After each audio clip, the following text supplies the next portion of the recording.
Bonjour. Dans cette entreprise que j'ai commencée pour raconter, si possible, la totalité de la vie des saints, un patrimoine de l'Église extraordinaire, il faut le reconnaître, un certain saint, très ancien, dont on a très peu de renseignements, je ne raconte pas leur vie. Et pourtant, je voudrais faire une exception avec Sainte Gertrude de Nivelles, non seulement parce que elle est de la région où j'habite, puisque je suis devenu belge, mais en plus, parce que elle a un patronage qui lui a été attribué au Moyen-Âge et qui est tout à fait amusant. Elle est la patronne des chats, mais aussi des rats. Et des souris, pourquoi pas. Et donc, je vais essayer, au cours de cette vidéo, de montrer pourquoi est-ce que ce patronage lui est arrivé. Elle qui était, bien loin de se voir attribuer une telle protection, puisqu'elle était une mère abbesse assoiffée de Dieu, qui passa sa vie à le chercher avec tellement d'énergie qu'elle finit par abîmer sa santé et par mourir très jeune, à l'âge de 33 ans. Alors d'abord, comme son prénom l'indique, Gertrude, c'est un nom germanique et ce n'est pas étonnant. Elle fait partie de cette haute noblesse, ce qu'on appelle les tribus germaniques, qui s'emparèrent de l'Empire romain, qui le firent tomber en 476 et qui ensuite, dominèrent en particulier la Gaule. Il y avait Clovis et ses successeurs qui se partageaient les royaumes, à égalité entre frères et sœurs, ce qui fait que les empires, lorsqu'ils étaient créés par un père, se divisaient tout aussi rapidement qu'ils étaient nés par leurs fils.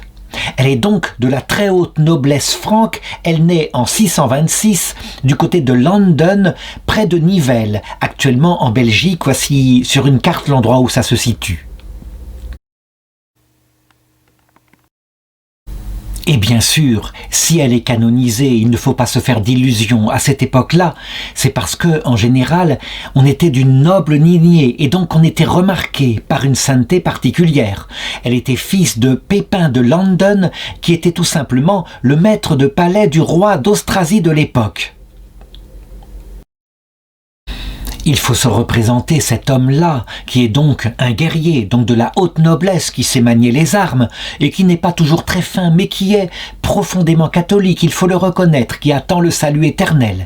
Et bien sûr, on peut le dire, l'évangile très souvent sur les hommes de cette époque-là, surtout dans les milieux nobles, les milieux francs donc, l'évangile souvent était un baptême reçu sur la peau, mais qui ne pénétrait pas tellement au fond du cœur. Par contre, son épouse, qui s'appellera plus tard Sainte Ite, et dont je ne raconterai pas la vie, son épouse, elle avait été profondément sensible à l'intérieur de son cœur au message de l'évangile. Là, il faut s'arrêter un instant. Comment se fait-il que dès l'époque de Jésus, il y a plus de femmes que d'hommes qui servent Jésus ? Il y a bien des hommes à la croix, il y a Saint Jean qui est là en particulier, c'est le seul des apôtres, mais il y a toute une série de femmes. Tout simplement parce que l'enseignement de Jésus, qui parle de l'amour de Dieu, qui parle de l'immensité du cœur de Dieu, de son humilité infinie, instantanément et presque naturellement, il touche le cœur des femmes, plus que le cœur des hommes. Et souvent, c'est sans doute pour cette raison-là que les femmes conduisent peu à peu leurs propres hommes au salut éternel, elles les influencent.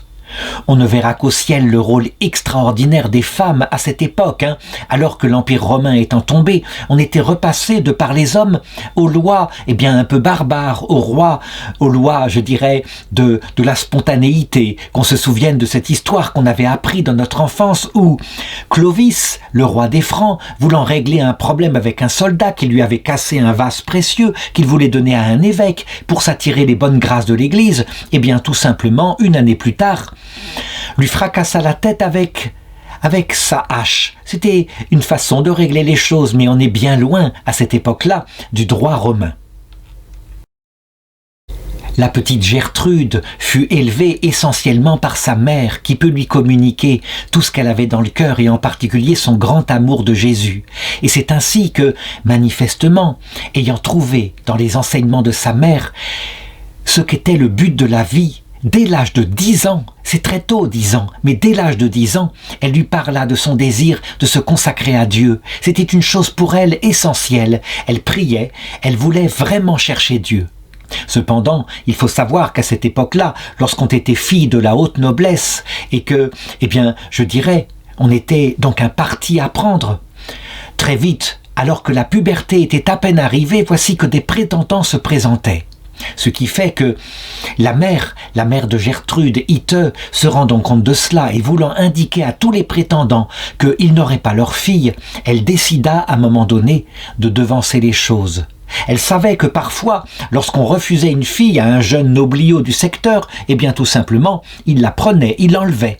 Il l'enlevait sur son destrier, ces choses romantiques, mais qui n'étaient pas du tout amusants à l'époque pour certaines femmes, parce qu'elle tombait ainsi sous la coupe d'un homme. Eh bien, pour bien montrer que sa fille était consacrée à Dieu, elle lui coupa tout simplement les cheveux, à un moment donné, dès l'âge de 16 ans, alors que, eh bien, le papa était décédé.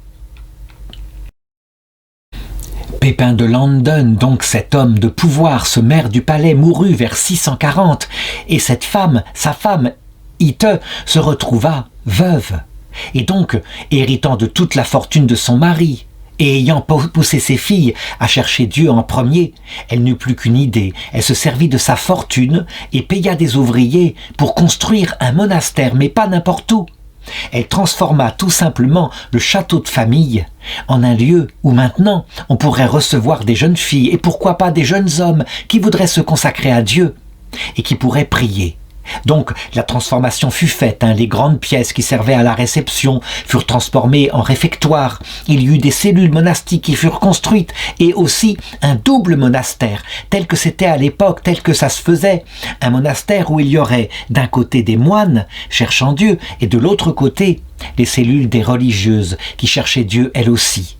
Parmi les moines, un certain nombre seraient prêtres pour donner les sacrements à la communauté tout entière.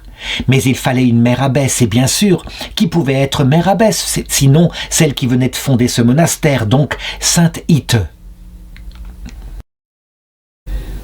À la cour du roi, bien évidemment du roi d'Austrasie, en voyant ainsi la femme d'un haut dignitaire de la noblesse, consacrer son château pour faire un monastère, donner des terres, eh bien, on fut vraiment peu content. Je dirais même qu'on lutta contre cette histoire-là, qu'on essaya d'empêcher la chose. C'était une chose incroyable que ainsi des terres entières parviennent à l'Église, alors que, manifestement, Pépin, le père de Gertrude, il avait des filles qui pouvaient se marier, qui pouvaient agrandir le patrimoine d'un certain nombre de nobles de la cour. Bref, elle fut beaucoup critiquée, mais elle ne céda pas.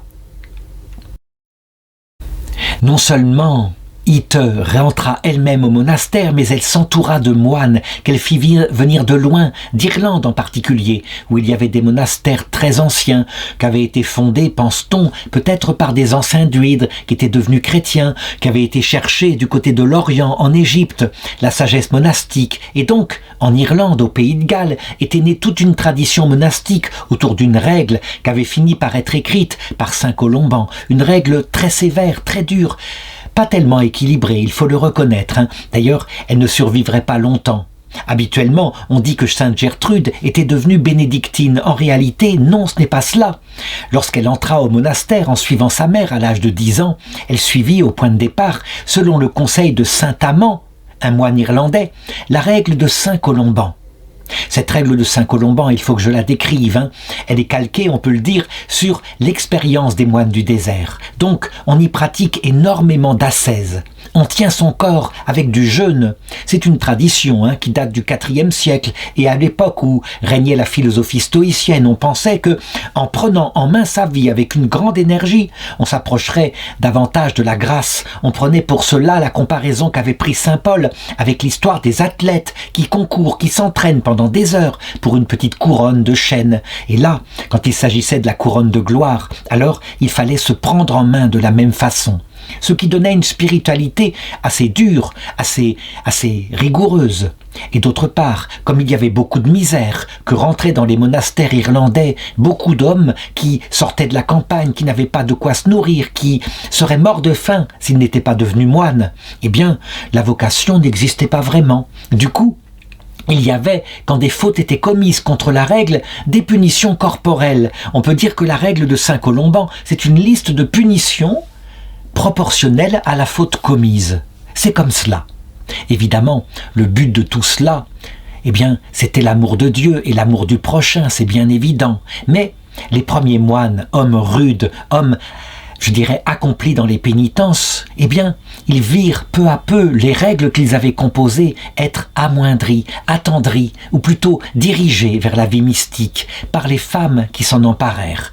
Et tel fut le cas de sainte Ite. Et c'est ainsi que Ite dirigea le monastère quelques années, peut-être 4 années, et puis, voyant que sa fille était une personne extraordinairement donnée à Dieu, une religieuse absolument parfaite, qui pratiquait sur elle des ascèses terribles, mais qui aussi était très douce, très miséricordieuse, elle se dit qu'à un moment donné, alors qu'elle n'avait que 20 ans, c'était quelque chose de très précoce, 20 ans. C'était à peine quelqu'un sorti de l'adolescence. Mais à cette époque-là, on mûrissait bien plus vite. Eh bien, elle décida de se retirer de ce rôle de direction de l'abbaye et de confier à sa propre fille, de lui confier la direction des sœurs et aussi des frères. C'est ainsi qu'en 650, eh bien, on peut le dire, sainte Gertrude devint mère abbesse. Et voilà pourquoi on la représente avec une crosse d'évêque. Eh bien, je dirais par imitation de ce qui se passait dans les couvents bénédictins où les pères abbés avaient une crosse, mais il faut le reconnaître aussi dans la règle de Saint-Colomban en Irlande. Souvent, les pères abbés étaient évêques. Je veux dire que par là, le rôle n'était pas vraiment distingué, qu'il fallut d'ailleurs du temps pour qu'en Irlande arrive le mode d'organisation de l'Église, où l'évêque n'est pas un père abbé, mais il est un prêtre séculier. Eh bien, on représente donc Sainte Gertrude avec cette crosse et en costume de religieuse, mais son costume ressemble plutôt à celui d'une cistercienne, ce qui apparaîtra bien plus tard.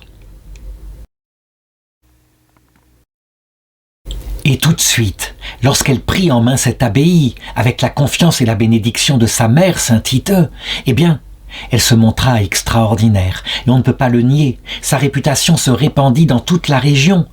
En réalité, c'était une femme avec de l'autorité, c'est vrai, mais l'autorité ne se voyait pas. C'était une mère, c'était une sœur spirituelle, la miséricorde était là, et pourtant Dieu sait si elle tenait bien ce monastère. On raconte qu'elle fut connue particulièrement pour son immense charité pour les pauvres de la région. Elle avait hérité quelque part pour faire tourner le monastère de la fortune de son père. Eh bien, elle n'hésitait pas, non seulement à mettre les paysans au travail pour cultiver les terres, il fallait bien produire, mais à favoriser les pauvres, à leur faire la charité dès qu'ils se présentaient à la porte du monastère. Et bientôt, des filles de toute la noblesse, des filles qui n'étaient pas faites pour le mariage, dont sa propre nièce, la future sainte Wulftrude, entrèrent dans le monastère. Et puis, elle se mit à les élever, ses enfants, à les éduquer comme elle avait été éduquée dans sa jeunesse par sa mère, à leur apprendre les meilleures des choses. Elle récupéra, dit-on, à cette époque-là aussi, une jeune fille orpheline de la campagne qui s'appelait Agnès. Agnès, c'est un nom d'agneau, et elle l'éleva en même temps que sa nièce dans le monastère. Ayant mis en place son autorité, ayant mis en place la charité par rapport aux pauvres, eh bien là, tout d'un coup, elle se dit qu'il lui fallait de l'aide, parce qu'elle ne pouvait pas enseigner ses propres filles ou les moines dont elle était responsable dans ce monastère mixte. Et donc, elle écrivit une fois de plus, comme l'avait fait sa mère, au monastère en Irlande pour faire venir les meilleurs des moines, les moines les plus cultivés, ceux qui savaient commenter l'écriture, afin d'enseigner les sœurs et les frères. En effet, ce qui caractérise sainte Gertrude, c'est qu'elle se rendit compte très vite qu'on ne pouvait pas être simplement dans une foi du charbonnier, une foi aveugle, qui faisait confiance en Dieu. Non, nous étions des chrétiens, disait-elle, et donc nous devions connaître profondément le projet de Dieu afin de mieux l'aimer. Et donc, eh bien, on lui envoya depuis l'Irlande deux moines qui plus tard seraient canonisés, en particulier Saint Feuillan et aussi Saint Tultan. Saint Feuillan, d'ailleurs, vint et la supplia de lui donner une terre pour qu'il puisse lui-même, pas loin d'ici, créer un monastère. Et donc, se servant des richesses immenses qu'elle avait, elle lui donna cette terre. En échange de cela, Saint Feuillan venait au monastère et donnait des cours. Il apprenait à lire les Écritures. Il avait appris Pense-t-on à l'école en particulier d'Origène, un ancien théologien qui avait vécu au IVe siècle et qui avait appris à lire l'Écriture de manière poétique pour trouver à l'intérieur de l'Ancien Testament une richesse de sens cachés qu'on appelle des sens allégoriques. Et donc, Saint Feuillan apprit ainsi aux sœurs et aux frères à savoir trouver dans l'Écriture des sens absolument nourrissants, parce que toute l'Écriture, on le sait, parle de la venue de Jésus-Christ, parle aussi de notre salut éternel. Donc, les sens allégoriques sont au nombre de 3. Premièrement, justement, ce qu'on appelle le sens allégorique, quand dans l'Écriture quelque chose est dit à propos de Jésus. Et puis deuxièmement, le sens moral, lorsque par exemple un passage de l'Écriture de l'Ancien Testament nous indique comment nous devons nous comporter. Il suffit de prendre par exemple l'histoire des interdits alimentaires dans la Bible. Ne pas manger d'aigle. Pourquoi ? Eh bien, voilà ce que saint Feuillan pouvait expliquer aux religieuses de sainte Gertrude.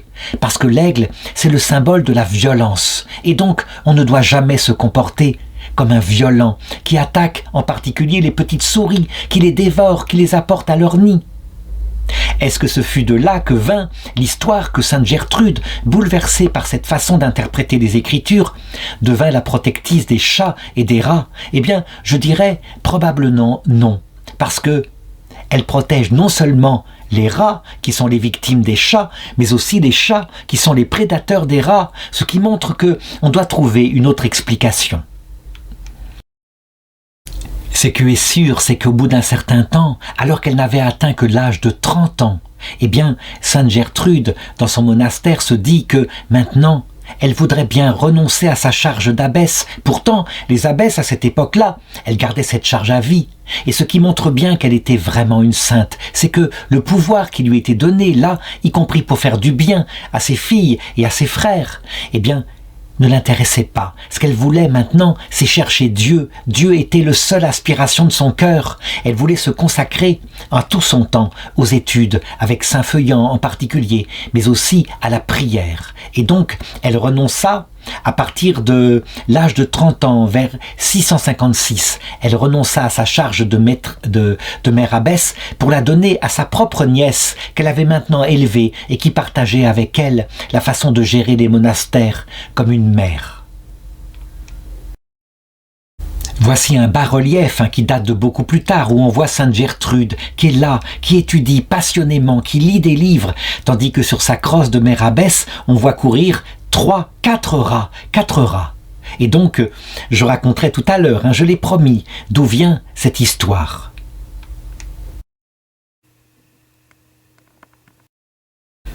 Ce qui est certain, c'est que, ayant beaucoup jeûné, ayant pratiqué la règle de saint Colomban de tout son cœur, eh bien, sa santé peu à peu se dégrada, ce qui fait d'ailleurs que, il faut le reconnaître, très vite, les monastères qui suivaient la règle de saint Colomban iront vers une règle plus équilibrée, une règle, je dirais, qui ne poussait pas à fond comme ça sur l'ascèse, la règle de saint Benoît de Nursie. Il n'existe plus aucun monastère qui suive la règle de saint Colomban, et ceci à partir du Moyen-Âge. Toujours est-il que brisée ainsi, eh bien, elle ne survécut, étudiant jour et nuit, priant la nuit, elle ne survécut que 3 ans, et à l'âge de 33 ans, le Seigneur vint la chercher pour la porter dans l'autre monde.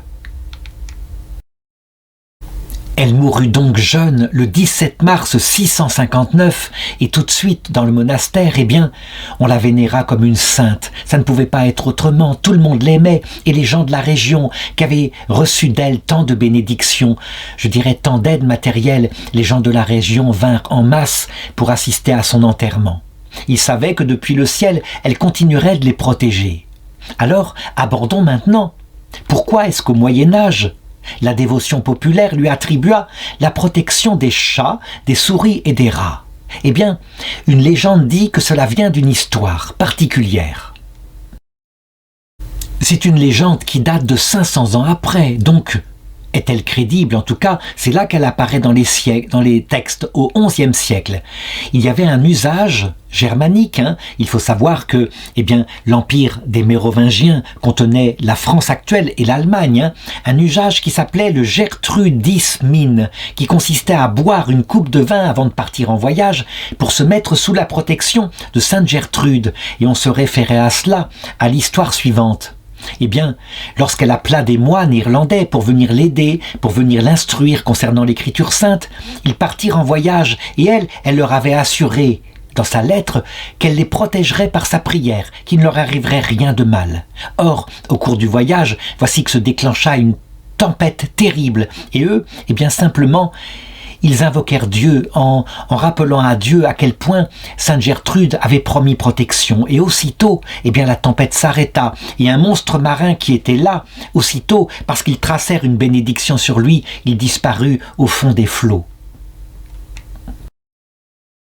L'histoire est très belle, mais c'est vrai qu'on ne voit pas tellement le rapport qu'il pourrait y avoir, même métaphoriquement, avec les chats et les rats.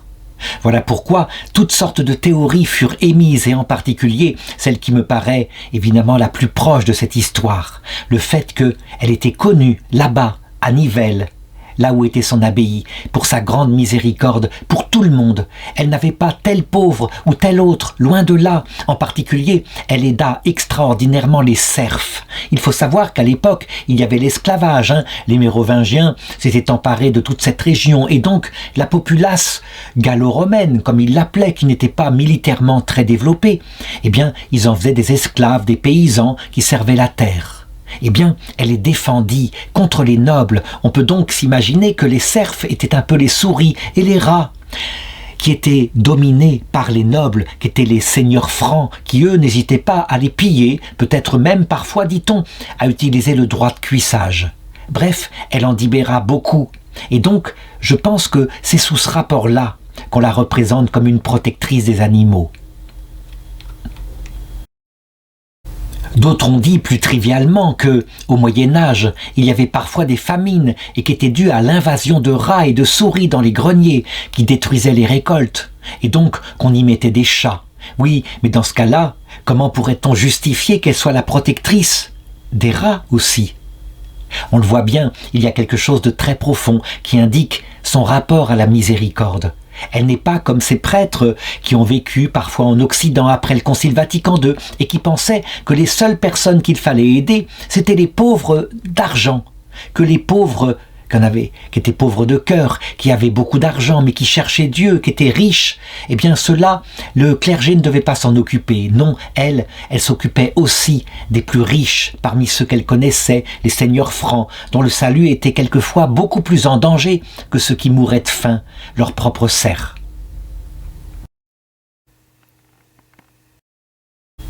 Pour aller dans ce sens-là, il me suffit de raconter une autre histoire qui a beaucoup touché les chrétiens, une histoire de Saint Martin de Porres, ce petit frère dominicain qui vivait en Amérique du Sud et qui, à un moment donné, cultivait le jardin. Et il y eut des rats et des souris qui vinrent de plus en plus nombreux, au point que le père abbé, considéra qu'il les nourrissait, que ça ne pouvait pas être autrement. Et donc, qu'est-ce qu'il fit ? Eh bien, un jour, il les réunit et se mit à leur parler en leur disant « Écoutez, mes petits messieurs, mes petites dames, je ne peux plus vous garder, c'est impossible. Mais suivez-moi, nous allons partir dans la campagne, je vous trouverai un lieu où vous pourrez vivre en villégiature. » Et on dit que le saint partit, et derrière lui, toute une série de souris et de rats qui suivaient à la queue leu pour aller à un autre endroit. Et c'est ainsi qu'il débarrassa le jardin de ses hôtes que pourtant jusqu'ici il avait protégés. Donc, l'histoire est tout à fait charmante et tout à fait significative que, véritablement, les animaux et l'arche de Noé symbolisent l'humanité dans sa diversité. Sainte Gertrude fut enterrée et les gens vinrent en pèlerinage très nombreux. Et au Moyen-Âge, parce qu'il y avait beaucoup de miracles, parce que la dévotion populaire était énorme, on fabriqua pour elle une magnifique châsse en cuivre repoussé et en argent pour y mettre ses ossements. Et cette châsse fut vénérée pendant des siècles. Puis, arrivèrent les années de la Seconde Guerre mondiale et le 14 mai 1940, pendant la bataille de France, où les Allemands battirent l'armée française en quelques semaines, on dit qu'il y eut un combat à Nivelles et qu'un obus tomba sur le clocher de la cathédrale qui prit feu. Et la cathédrale tout entière, où était la châsse de Sainte Gertrude, brûla. On crut à un moment donné que, il n'y avait pas eu de dégâts parce que la châsse était bien protégée. Mais si on retrouva les reliques intactes, La chasse, quant à elle, avait vraiment fondu. Et donc, on finit par la faire restaurer en 1978 par un artiste nommé Félix Roulin, mais qui ne put pas récupérer la chasse entièrement, qui récupéra certaines plaques qui étaient restées intactes et qui les intégra dans une chasse plus moderne, où on voit de cette façon-là, eh bien, à quel point, même à notre époque, alors que Sainte-Gertrude de Nivelles est beaucoup oubliée, en réalité, on a bien tort. Que, certes, elle vécut à une époque très lointaine, une époque sauvage, où la France et la Belgique étaient soumis à beaucoup de dureté, mais elle continue de nous regarder depuis le ciel. Et si on l'a prie, c'est évident, elle viendra nous aider. Nous sommes un peu les petites souris ou les petits chats de Dieu, et nous devons un jour entrer dans l'arche de Noé, qui est la vie éternelle.